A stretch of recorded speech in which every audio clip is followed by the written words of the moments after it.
I'm a fighter with a purpose. I come into the gym and I know exactly what I got to do to be successful.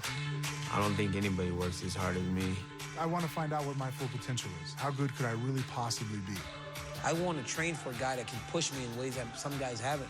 I could actually prove I'm #1 in the world right now. No one else can put any more pressure on me than what I place on myself. I'm not going to get half of Frank Mir. I'm going to get all of Frank Mir. That excites me. I've submitted people that are stronger than him, and I've submitted people that are better skilled than him. For him to think for 15 minutes he's not going to be put in a position to get adjusted is kind of a mistake. Real warfare, that's what we came to the show for. I'm here to win, and I'm planning on taking him out.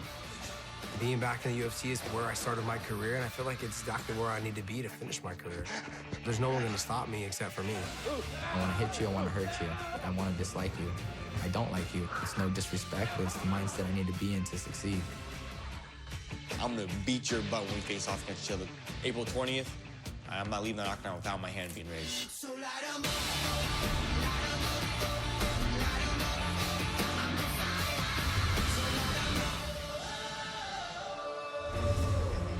The Golden State has long been a crucial crossroads for mixed martial arts. And on April 20th, 6 of the world's best, including many of California's greatest, will converge in San Jose to showcase dominant skills on the sport's biggest stage, Fox UFC Saturday. Featuring a heavyweight clash of elite-level grapplers, as Olympic wrestler Daniel Cormier faces off with Frank Mir, the division's most dangerous submission artist. Plus, an explosive matchup of homegrown stars, as Stockton's talented but volatile Nate Diaz takes on San Jose's relentless warrior, Josh Thompson. And a World Championship main event, as Benson Henderson, 2012's Fighter of the Year, after seizing the lightweight title and twice defending gold, squares off against Gilbert Melendez, a winner of 7 straight, who many consider the greatest lightweight never to wear the UFC belt. For over a decade, the city by the bay has been home to a fighting force of nature nicknamed El Nino. Gilbert Melendez, long considered one of the top lightweights in MMA, is on a remarkable 4-year winning streak, collecting belts and impressive victories outside the UFC. Yet he's flown largely under the radar. But his time in the spotlight has finally come in the form of a nationally televised UFC title fight. While his professional goals are now within reach, Melendez's motivation is much more personal. I got $1 to Layla K, 8 months, dude. It's so much more. Fighting was always meant to like support my life and my kid to be, but until you have the kid, yeah, you don't understand.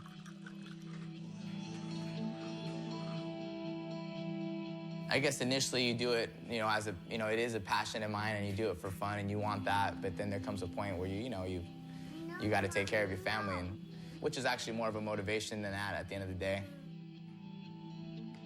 I used to fight in Japan in the back in the days, and people were a little more, it was a family event, people understood it. Kick, whoosh, yeah, some of the punch, whoosh, there you go. Not bad, not bad. I think it's actually, our culture kind of needs that a little bit more. 2 guys fighting and being able to shake hands afterwards and respect it, not 2 guys trying to fight each other and being, jerks or whatever. I think sometimes it's a good thing. I paid my dues, and I think that's why they're giving me this title shot. I paid my dues in the cage and outside the cage, and I think that's why they give me that respect.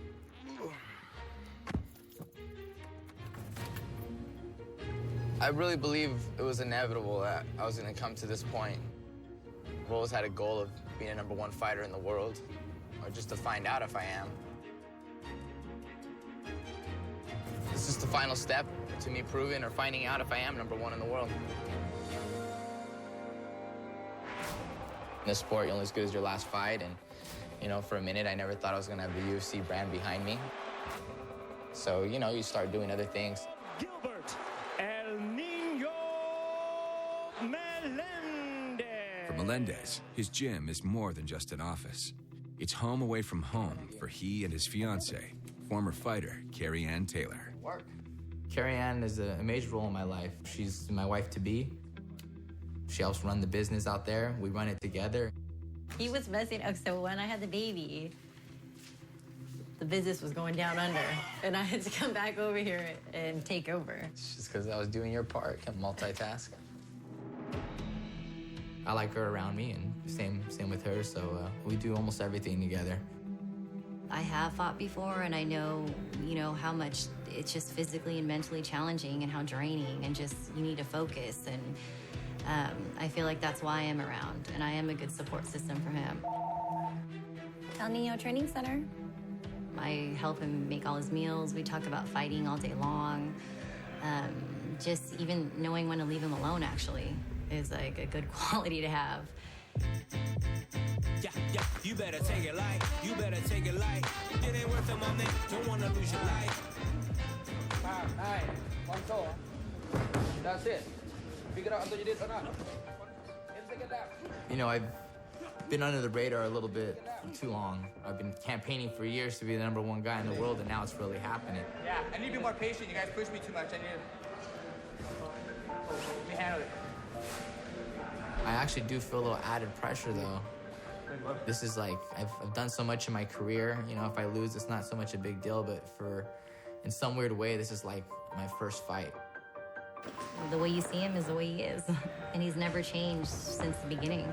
I feel like he is the #1 155er in the world, and I can't wait till he gets to show it. I'll take the champ for sure any day of the week. There's no prep fight necessary. I've been ready for a long time. I'm, the underdog. I have everything to gain, and I think we're gonna do just fine. Fighting out of the Valley of the Sun, UFC lightweight champion Benson Henderson has established himself as the greatest fighter in one of the sport's most talent-rich divisions. In a dominant 2012 campaign, he captured the title from highly regarded Frankie Edgar and twice defended the strap. But with the UFC belt brings intense pressure. So Henderson is back at work when he reunites with fellow local superstar Larry Fitzgerald. The multiple-time NFL All-Pro receiver is an avid UFC fan who met the champ after his last title defense in Seattle when he was playing Henderson's hometown Seahawks. I've been a fan of Benson's for a long time. I kind of naturally gravitate to guys who are great people first and then great professionals, and I got a chance to meet him up in Seattle after he won his fight. Did that hit you? No, not at all. No. Every man has to know his limitations. The team, the Arizona Cardinals, were staying in the same hotel because they played the Seattle Seahawks the next day. Came by the hotel room and said, congratulations, got a chance to check the fight out and that sort of stuff. I knew he trained in Arizona, but it broke my heart that he was pulling for the Seahawks. So I was a little hurt, but still, he's my guy, and I always look forward to seeing him fight and do well. You sure you good? Yeah. You sure? At the sound of the beat, everybody move, everybody work. At the sound of the beat, everybody. At the sound of the beat, everybody move, everybody work. At the sound of the beat, everybody move, everybody work. I play a anaerobic sport, so we go hard for 3, 4, 5, 6, 7 seconds. We stop for 45 seconds, and then we start all over again. Benson's got to be able to withstand for 5 minutes. That's crazy. His stamina is much better than mine. And his legs, look at his legs, man. Larry's in the off-season right now. Larry's in the off-season. If he spent as much time doing MMA as he spent training for football, he'd be a scary, scary man, Say, yeah, bro. Where's my belt at, bro? I want my belt. Yeah. I just got one favor to ask you, man. To drop the Seattle Seahawks fan. Come on over to the home team, man. You train here, your family's here. Yeah. You gotta come on to the Cardinals, man. I think I can work. I make that happen. That's your word? That's your word? I can make that happen. All right.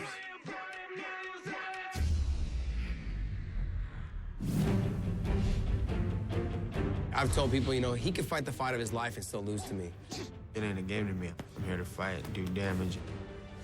I don't know if I'm gonna knock him out. I don't know if I'm gonna submit him. You might feel you're a bad dude. You jump up to the big boys, a little bit different.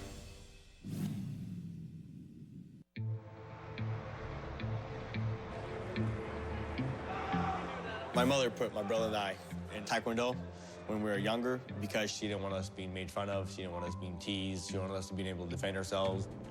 She also wanted us, because we were knuckleheads, and sometimes, maybe once or twice as we were growing up, had a hard time, disciplining us and making sure we listened to her, being a single mother. So she wanted us to have a little bit more discipline. Taekwondo definitely helped a lot for my brother and I being more self-disciplined, under more self-control, and not being teased, not being picked on. Good job. Good job. My mom's, she started doing jiu-jitsu 6-7 months ago or so. She started it just because she's a older lady, want to be in shape, that sort of a thing. Come on, Mom! I made sure to bring her down here, and she did a tournament with me. My brother got to come and watch. She was a little nervous at first, but she said she's good. It was just fun. I'm proud of her. My mom's a 55-year-old, lady, little short 4'9" Korean lady, and she comes down and does a tournament. For me, it's a continuing inspiration. That's definitely inspiring stuff right there. And then my mama got bronze. See, that's the champ right there. I gotta get on there. My mom had a good time. That's the most important thing.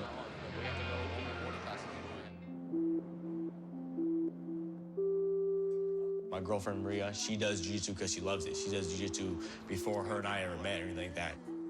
When I first saw him, he was super sweaty, so that caught my eye. And then he had crazy hair. But he totally approached me first because he had a basic class and an advanced class, and I was still in the basic class because I was only doing it for like a month or 2 months, something like that. And he came in and he rolled with me, so he approached me. Oh, I like the way she rolled. It was cool. I guess anytime someone has a passion for life, for something, who's pretty passionate about jiu-jitsu, it's pretty cool to see that. It's an attractive feature in a person. It's enjoyable to spend time doing something that we both are passionate about, both have a lot of love for it, and then to be able to share in that, it's cool.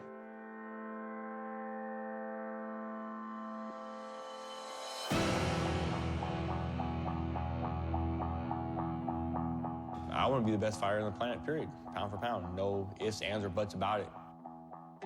I want to say that I'm the best fighter on the planet. Why not? Why not prove it? Why not go out there and show it? All right, Benson, you're next. Let's go.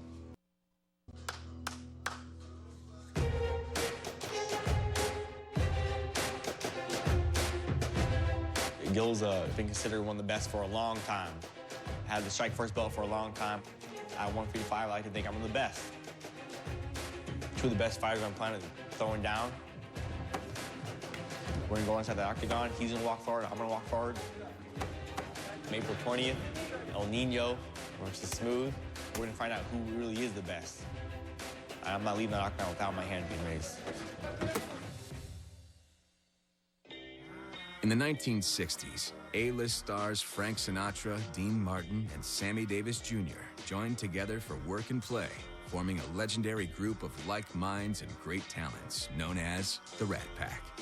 Today in the Bay Area, a group of elite fighters and close-knit friends have adopted a hybrid of the name. MMA stars Jake Shields, Nick and Nate Diaz, and Gilbert Melendez make up the Scrap Pack. We started together, not a bunch of champions coming into one room and calling it a team. We're a team that started together as white belts, you know what I mean? White belts beating each other up. Right when I get the takedown now, I need to boom, to here. I've been training with Gilbert for years. You can call me biased or whatever, but I think Gilbert Melendez is the best lightweight in the world. In his last fight, Nate Diaz lost a tough 5-round decision to UFC champion Benson Henderson. The whole Scrap Pack shared in the disappointment of Diaz's failure to win the belt. But for Melendez, his friend's experience will provide added motivation and invaluable insight as he prepares for his own title shot against Henderson. Benson is, he's a real athletic guy. He's tough for 5 rounds. He's gonna be going hard and going strong. But I think that Gil's got everything he needs to beat Ben Henderson. I think it's gonna be one hell of a fight, a good one for everybody to watch. This is something for our whole team. If someone takes me out, Nate will usually handle it, or Same with Nick and Jake and all our guys. We've come a long way together, and you know, this bout's not just about me. It's about all our hard work and our team and what we've overcome. After a hard day of sparring, the best part about coming home is coming home to the family. A nice, good cooked dinner, my daughter running around as sore, as grumpy as I am. It's always fun. And tuck her in bed, and we enjoy her first word book. What is that? Good job. All right. I did it. Hooray. Oh, gosh. You're selling it too much. Tone it down a notch.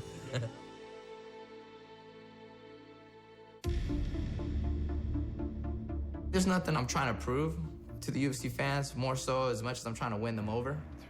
I want them to be fans of me, going out there as a warrior. I know what people like, and I'd rather get knocked out in the process than run and lose a close fight. I'm a performer. My best days are when it's showtime. Determination is always the mindset you have when you step in the cage. I'm ready for Ben now. I'm ready for that title now. I'm coming to finish a fight. When I hit you, I want to hurt you. I don't want to high-five you. I don't want to hug you. I want to dislike you. I don't like you right now. It's the mindset I need to be in to succeed.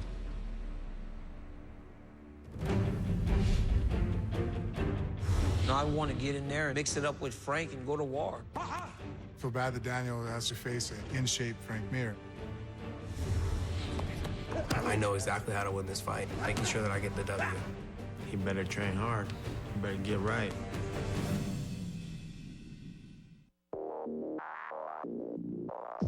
Born and raised in the fight capital of the world, Frank Mir is one of the most decorated fighters in UFC history, twice capturing the heavyweight championship.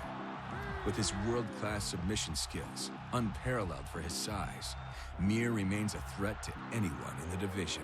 But to make another run at the title, he knows he'll have to evolve, leading to the difficult decision to move training camp away from Las Vegas. I've had a lot of success training at my camp. I have a lot of great coaches, but it's because my family's there, it actually inhibits my training. Yeah, baby. Up until this trip, 2 days in 12 years is the longest that we've ever been apart. And what's this? You're looking at it? Those last few moments when she's putting my stuff in my bag and we're talking about time and, you know, things are, you know, kind of, okay, you know, I get that kind of, you know, why am I doing this? I love you, Rose. Give me kisses. I gotta go bye-bye. I'll be right back. Why? I gotta go train, baby. Come on. Not being with the children, not seeing my wife. It's funny. I've always had coaches always try to find that spark. I think people have even seen it sometimes in fights. I sometimes just don't show up. You know, I don't want to miss out on anything, and I am missing out on things.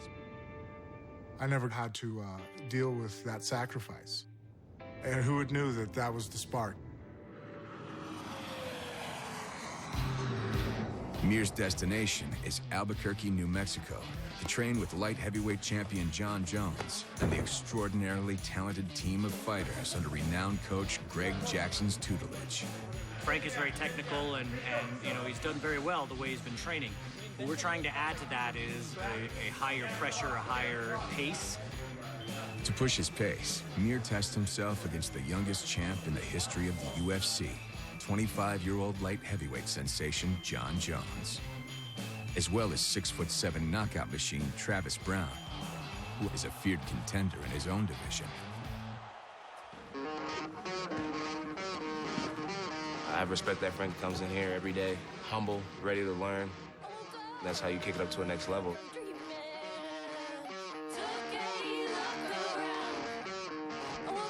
For Frank coming here to this gym, it's also opened his eyes to kind of the newer ways that we train, you know.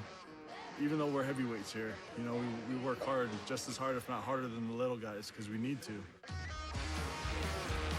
I think right now is reinventing myself again and trying to really nail down the things I've probably been missing my whole career. Frank said to me, I've made it so far in my career without training hard. That's a crazy statement from Frank Mir. You know what the true definition of hell is? It's when you die, you get to meet the person you could have been.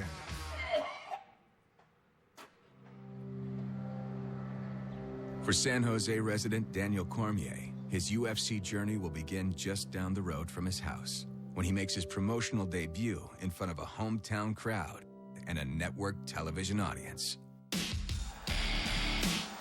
Cormier brings elite Olympic-level wrestling, knockout power, and a perfect 11-0 MMA record into the Octagon. Impressive wins over Bigfoot Silva and former UFC champion Josh Barnett have many predicting a UFC belt will one day be strapped around his waist. But for this former Olympian and collegiate All-American, sky-high expectations are nothing new. I feel okay going into the UFC because I've competed at such a high level for a long time. To be able to represent a college that's won 34 national championships in wrestling, I've been lucky to represent the greatest country in the world, the United States of America, and now I'm representing one of the top gyms in the world. Dad, that fight? Dad, that fight? Papa? When everything's said and done, I want to be known as a guy that worked hard every step of the way. Not many people can walk away and say, you know what? I gave it my best. I love you. I like places where training is the focus, you know? Sometimes you gotta sacrifice the beach. You gotta sacrifice some of the other stuff to get the best training. It's all training all the time here.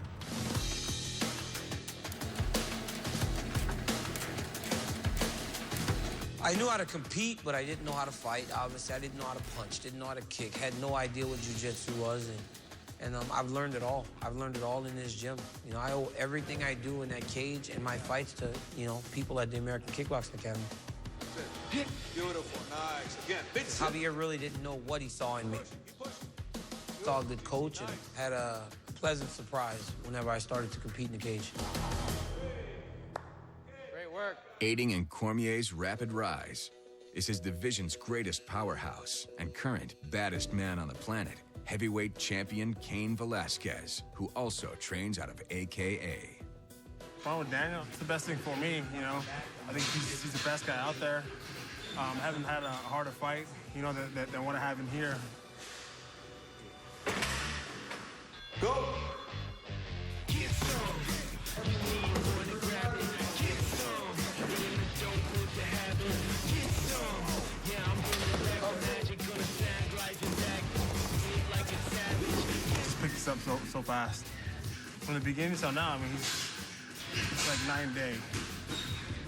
Especially for a heavyweight, you know, he's so fast. Be in and out, and throwing heavy punches and kicks. I mean, he's dangerous. I just see him, he's dangerous everywhere, and he's still getting better.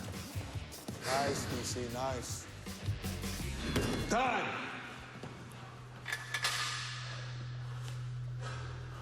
Full combination, we threw it right here. On the body? Let me get it. You know that body shot right here got me good. Anytime you fight a guy like Mir, you know, you got to prepare hard, prepare well. I think my team here puts me in the best position to win the fight. Thanks, man. Thanks. Good sparring.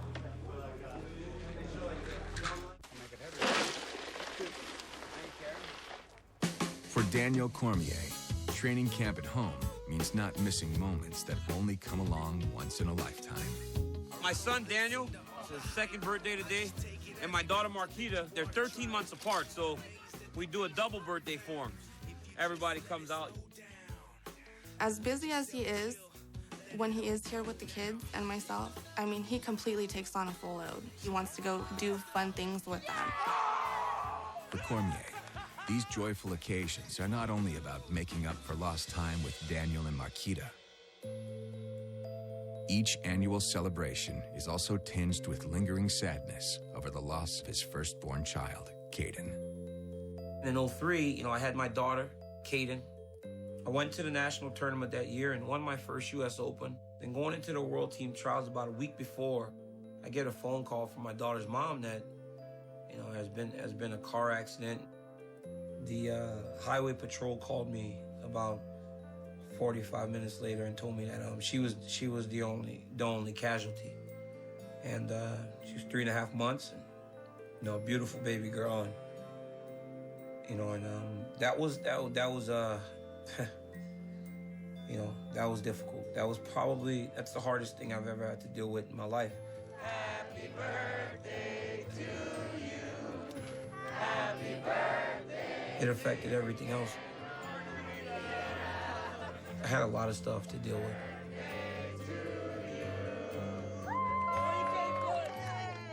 Give me a kiss. I love you. Wrestling has long been Cormier's outlet. Faced with unimaginable grief, he went to the 2004 Olympics and got fourth, just missing the podium. And now he currently coaches a youth squad as a way to continuously give back. Nice, Diego, get the wrist, get the wrist! Despite Cormier's enduring love of the sport, he has regrets about the 2008 Olympic Games, where as Team USA captain, he was looked upon to medal. I worked my tail off for the Olympics. I really did want to win. I was on par. I had done everything I needed to do well, and that was that one aspect that I wasn't completely taken care of. I was allowing myself to be too big. I was too big. Was all set to compete. My body just went to crap. I was undisciplined, and it cost me. It cost me an opportunity to win a gold medal. Lift his head, Moses! Set him down! Through the biggest disappointment, athletically, I think that changed me as a person. Made me a better man, I never reached the pinnacle of wrestling. I never won the big one, but I intend to win the big one in the UFC. One time for the people that's doing it big, 2 times for the people that's trying to live, working hard, trying to get by, so one day you can fly. Me and Frank, we compete to see who moves closer to the title. I can't tell you how this fight's gonna end. I don't know if I'm gonna knock him out. I don't know if I'm gonna submit him. But if you just listen to my words, they all ended with me winning. I'm gonna do exactly what I've done every time I've stepped into the cage. I'm gonna go in there, I'm gonna fight my butt off, and I'm gonna get my hand raised. As a 2-time former UFC champion, Frank Mir lives in rarefied air. But in the high altitude of Albuquerque, he's found teammates who can relate to the rigors of battle inside the Octagon. Fighting in the cage is its own unique little thing. How many people really know what it feels like to walk out to the UFC? Everybody feels comfortable as a fighter. It's like, yeah, we're all fighters. And I went faded back, and he threw a front kick and a line went right in front. Just camaraderie. Is no one's trying to prove to me how tough they are. There's no shouldering. There's no trying to, who's the alpha male here. No one cares. Pretty serious.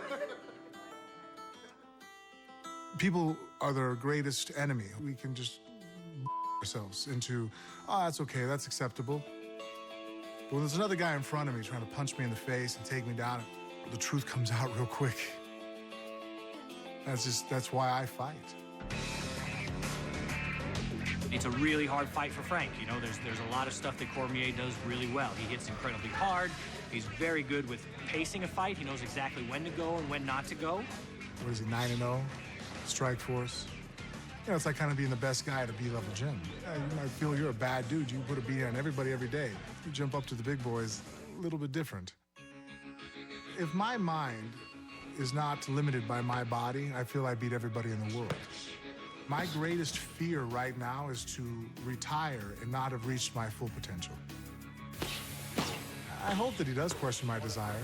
It might give him a little bit of complacency in his training. I've heard that, he's very talented, but lazy at the same time in the gym. I kind of feel bad that Daniel has to be the first one to actually face an in-shape Frank Mir. After what I've seen, they better fear him because he's coming back and he's coming back strong.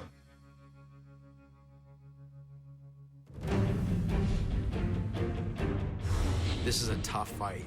I need to use every tool in my box to beat him. I'm here to win and take out my guy by all means.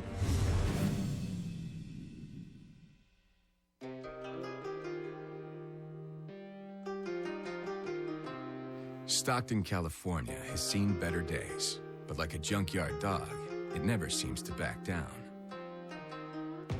The same can be said of one of the city's best fighters. With his breakout performance winning Season 5 of The Ultimate Fighter, Nate Diaz set a high bar of expectations. Over the years, he's largely delivered on that promise.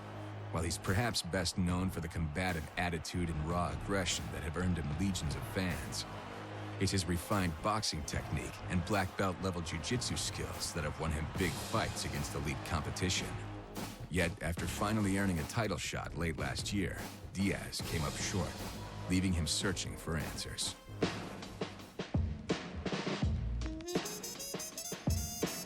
Never had a desire for gold chains and diamonds, but wish I could afford more red, selfish lines in my seams. The dream has been disturbed by hating. In my last fight, I think everything was going well for me, you know, as far as the first round was concerned.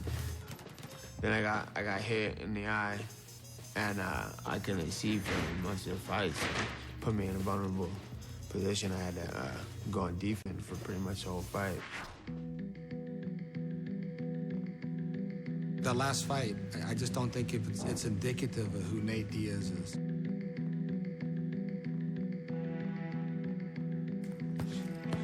He got beat, but he stayed in it the 5 rounds. And a lot of guys would have quit after that first round. He doesn't give up. He's just gonna okay, I'm gonna take my licks. I'm gonna get beat up in here, but I'm gonna I'm gonna take it like a man. That's the name of the game, you know. You can't get hit in the face. You can't get hit in the eye. It's not a volleyball game or soccer game or some fun competitive sport. It's a fight. The last time I checked, that's what I'm doing.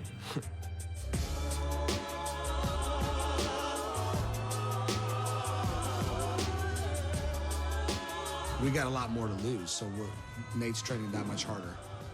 I'm determined as determined can get, you know.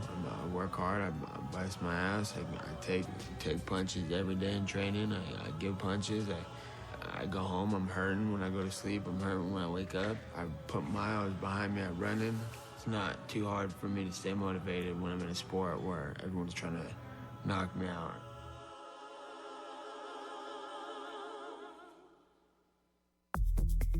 Born in San Jose 34 years ago, and later nicknamed the Punk for his penchant for causing havoc inside the gym, Josh Thompson was a budding prospect in the UFC in 2003, displaying talent and toughness that looked like championship material. He would go on to realize that potential by twice capturing titles in Strikeforce. But long before Thompson became a professional fighter, the Punk made mistakes in his youth that landed him here in Santa Clara County Juvenile Hall. And he still goes back in the hope that others too can turn adversity into triumph. I was put in there for fighting, and I was in there for 35 days. When you got out, it makes you appreciate everything, from just being able to walk to the fridge and grab something whenever you want. I think as a young kid, you learn that freedom is so much more valuable and so much more important. I'm not here to influence them to start fighting. I'm here to influence them to find something that they really love and they really want to grab a hold of and just run with it. All right, good evening, guys. Good evening, sir. I want to introduce Mr. Josh Thompson. Let's just start off by doing this real quick. This is my belt. I was a former world champion. You guys can pass it around. Do you enjoy when someone tells you what to do, when to go to the bathroom, when to brush your teeth, when you can eat? Okay, walk in the line, be quiet. When you get out, it's that feeling of, man, I never want to go back there. I've been in here. I just chose my life to go a different way. Now, I knew what my goals were. I knew I loved training. I didn't know if I was gonna be the best. I didn't know if I was gonna be in the UFC. I just knew that that's where I wanted to be. Life is a choice. When you get out, you have the choice to do whatever you want in life. Kids, when they think something bad happened, they're in juvenile hall, my life sucks, it's over, and they think it's over. They think it's done. It's not, it's just starting. You've got so much time to make something out of yourself. I could go to an IT school, and in 14 months, you'd have a whole new career. Your life is never over. The one thing I want you guys to all remember is this. Every single one of you guys and everybody in this world is better than me at something. You're better than me at something. Just because I'm a fighter, just because I've been on TV, just because I've done all the things that I feel are great in my life. But dude, you're better than me at something. Whether it's drawing, whether it's being an artist, whether it's playing a guitar, whether it's something. You just need to find it, you need to live it, and just make it yours. If you do that, man, you got everything to live for. You got everything you want to do. Do it. Make it happen. It's a choice to be successful, and I feel that every child should have the right to make that choice. Thank you, guys. Thanks, guys. Take it easy, boys.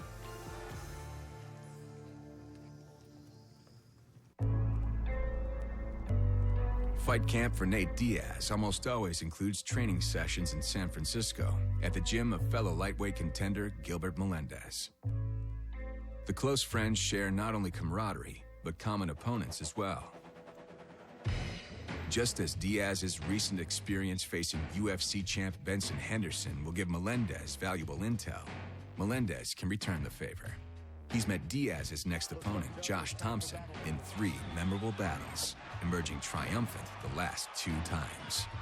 I helped Gil get ready for Josh a few times, so I know Josh Thompson probably more than he thinks. Gil's had 15 rounds with the guy, so he knows exactly what kind of fighter Josh Thompson is. So it's great to have someone that's fought Josh more than anybody else in the world, and it happens to be one of our teammates. He's good everywhere. He's got tough kickboxing, good wrestler, and black belt jiu-jitsu, so he's tough. It's a rival academy. There's a lot on the line for this fight. They're both fighting close to home. And I don't think anyone's going to have an advantage of where they're fighting. It's kind of like the bragging rights fight, you know, for the Bay Area. What is up? I go down and hang out with the guys at the radio station. That keeps my mind off things, and I like to have fun, you know? Josh Thompson's hanging out with us. He's got a big fight coming up. UFC on Fox H-Pit Pavilion in San Jose. You're fighting Nate Diaz. Are you going to maybe flip him off some, or no? No, it's on Fox. Oh, yeah, you probably get... Yeah, we gotta keep it G-rated. Yeah, that's true. I see him flipping people off. Well, that's so hurtful. Why does he do that? You know, if you're mentally weak, that's tough. Yeah, I think somebody needs to need some counseling. That's what he needs. He has some anger issues. Yeah, he's got some. Maybe after the fight. How do you see yourself beating Nate Diaz? Any way I want. You know, I gotta fight a fast pace. He's gonna fight a fast pace. Obviously, the two of us have shown that we've got really good cardio, so we're just gonna try and push the pace on each other and kind of see who breaks first or who makes the first mistake. I've told people, you know, he could fight the fight of his life and still lose to me. You're filming a movie in China. How did that go? I kind of had an idea of what I was getting myself into. From 6 in the morning till midnight every single day. It was a long day, 7 days a week. You know, and in 6 weeks, I had 2 days off. It'll be called Fist of the Dragon. It will be coming here in the States. I've seen the rough edit of it. The fight scenes are pretty sick, man. It's choreographed pretty well by these guys from over in Australia. Hey, Sam, real quick, I just got a tweet. They already bootlegged his movie in China already. Don't even trip. They ain't gonna make no money off of it. See you guys later. All right, Josh. Hey, man. It's getting thick in here. All right, boys. Have a good one. Later, brother. A return to San Jose brings training from sunup to sundown. Let's go through my break. Supposed to be on break time here. I don't even know what breaks are. They say, what would you rather do, mitts or sprints? I said sprints because I control my brakes. I'll never get one with these guys. Josh's strength and what he uses well against all of his opponents is his ability to use all of his weapons. He can go from a knee to a strike to a takedown, you know, to a submission attempt. Just gonna really focus on throwing my clean combinations, getting there first, being fast, being first, and throwing hard. So making him miss and making him pay. We know what we have in Josh Thompson. He's definitely championship material. Come April 20th, they're going to realize how good Josh Thompson really is. This is a tough fight. This is potentially one of my toughest fights to date, if not the toughest. And I have to implement every game plan that I need. I need to use every tool in my box to make sure that I can beat him. I think the experience is going to play a big factor. You know, there's times where he's fought fights where he didn't fight smart and could have won when he didn't. And I think I've grown enough as a fighter to know that, like, hey, I know exactly how to win this fight.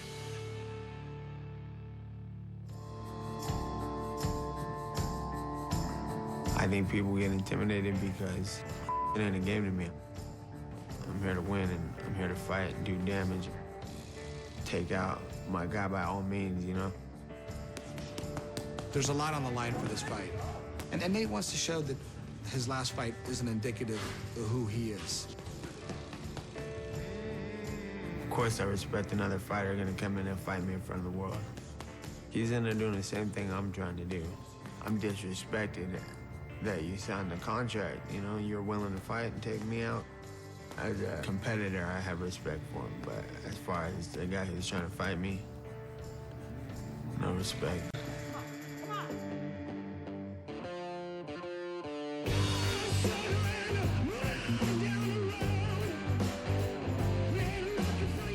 I think it's going to be, you know, two guys, you got to stop these guys, and I think it's going to be a barn burner. I do.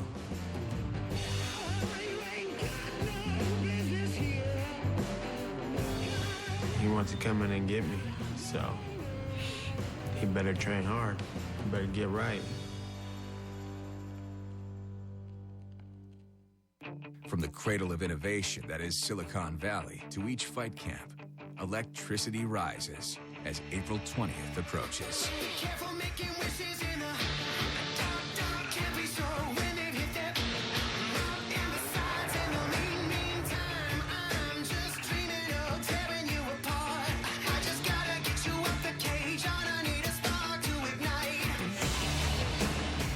I want to train for a guy that can push me in ways that some guys haven't, or most guys can't. That's it.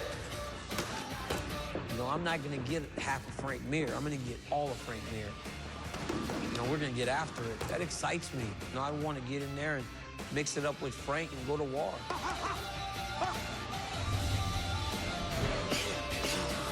I feel confident to step in the octagon with anybody in the world at any given time. I think maybe he might have to talk himself up a little bit, but his confidence is kind of a mistake. As far as trying to exit a fight injury-free, I was probably the worst heavyweight to call out. Real warfare, that's what we came here for. I'm here to win, and I'm here to fight, do damage, take out my guy by all means.